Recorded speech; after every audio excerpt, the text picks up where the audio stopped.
Гласот на Америка на македонски. Преку една деценија вашиот прозорец кон САД. А сега, директно од студиото во Вашингтон. Добро вечер, ова е ТВ журналот News Flash на Гласот на Америка на македонски, а во наредните 8 минути со вас ќе биде Јулија Велковска.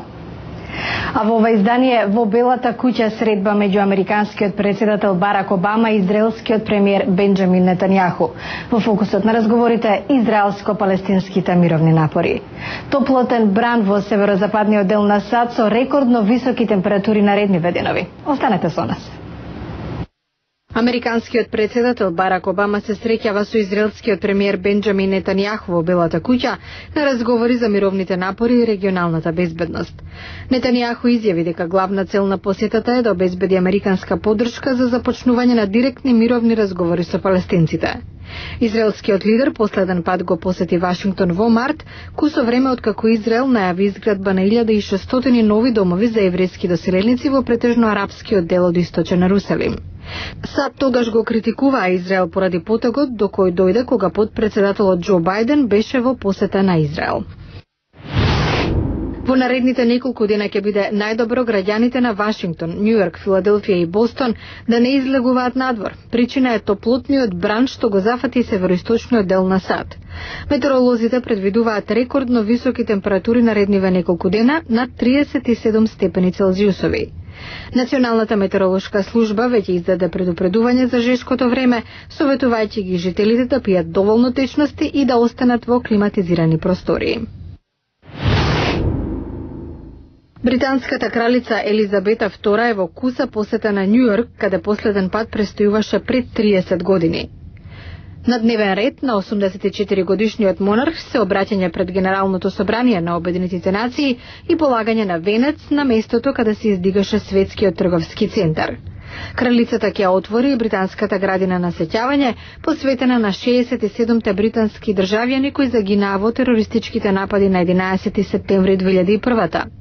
Кралицата заедно со сопругот принцот Филип, војводата од Единбург, престојуваше во Канада на прослава на 143-тиот роден ден на државата и 100 годишнината од основањето на канадската морнарица.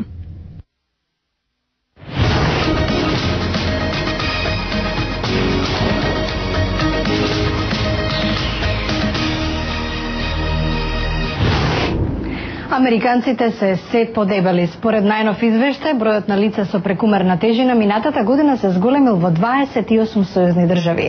И покрај овој тренд во САД расте свеста дека здебеленоста представува голем проблем по здравјето. Во 1980, 15% од возрастните американци биле здебелени. Денес бројот е двојно поголем. Непрофитната организација, Фондација за американско здравје, само што го објави 7-миот поред извештај за здебеленоста во Америка. Джеф Ливи е еден од авторите. Во 1991 во ниту една сојузна држава немаше ниво на здебеленост над 20%. Сега 38 држави имаат стапка на здебеленост меѓу возрастни од преку 25%.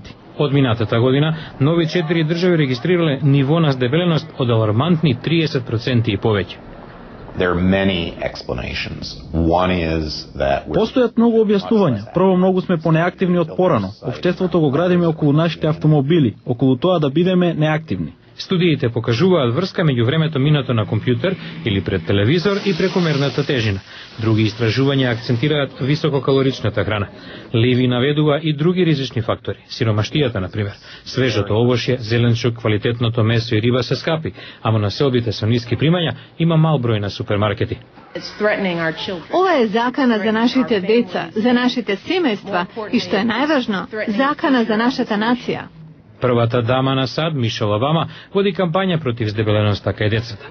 Минатата година американската администрација одвои преку 400 милиони долари за отворање на супермаркети во населбите каде нема многу продавници. Кризата со прекомерната тежина значи и поголеми трошоци за здравствената заштита. Според американските центри за контрола на болести, на здебеленоста отпаѓаат 147 милиарди долари годишно. Ова е податок од 2006, но експертите стравуваат дека трошоците и натаму ќе растат. Глобалната економска криза резултираше во поголема невработеност во САД, но според ново истражување, меѓу 2007 и 2009 година забележан е пораст на бројот на лица кои отвараат собствени бизнеси. Некои економисти велат дека токму рецесијата е причина за овој тренд.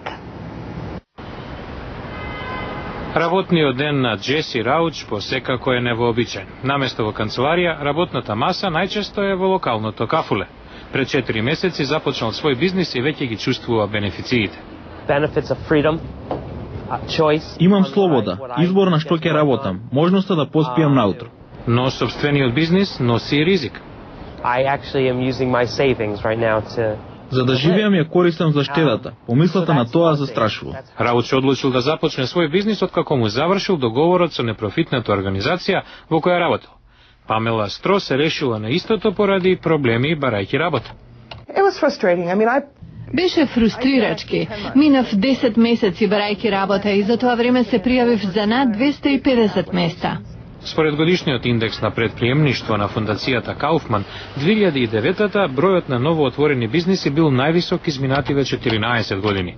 Па сепак, Бирото за трудова статистика наведува дека нема голема промена во бројот на самовработени лица, бидејќи за секој отворен собствен бизнис може да има и по еден згаснат. Пени Пикет од администрацијата за мали бизниси ги охрабрува самовработените да не се откажуваат. Дури и кога беше најлоша, беа основани некои од најдобрите американски компании. Microsoft беше формиран во 1980-тите во моќ на неповолна економска криза. Джеси Рауч на новиот професионален живот гледа како на авантура. Вели, од секогаш сакал да започне свој бизнис со надеж дека ризикот накрај ќе се претвори во успех. А во утрешната емисија турнир во покер во САД со цел собирање средства за помош на конфликтните области во Африка. На професионалците на оваа игра им се придружија и познати личности. Гледате утре во Newsflash. Утре во Newsflash, ќар во Лас Вегас, помош за Африка. Познати личности ги издружија картите за да соберат средства за жртвите на судирите на континентот. Гледате утре во Newsflash. Го гледавте Newsflash на гласот на Америка на македонски, јас сум Јулија Вилковска од студиото во Вашингтон.